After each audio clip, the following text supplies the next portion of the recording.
ba ang mga lugar na to sa panaginip?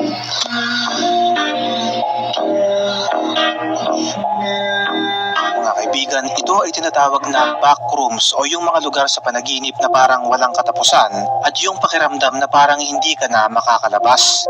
Isa ito sa mga pinaka nakakatakot na panaginip na maaari nating maranasan na minsan pa nga ay nagiging dahilan ng biglaan nating paggising.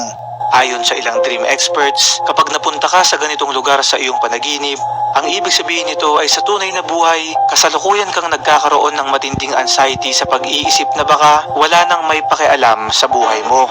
Dahil dito ay nakakabuo ang iyong utak ng mga ganitong imahe o lugar kahit na hindi mo pa naman talaga ito nakikita sa iyong buhay. Ang mga kwarto na to ay walang daanan papasok at palabas, kaya naman ayon sa mga eksperto, kapag napunta ka raw dito sa iyong panaginip ay isa itong senyales na matinding pagdurusa o problema ang iyong kinakaharap ngayon sa iyong buhay.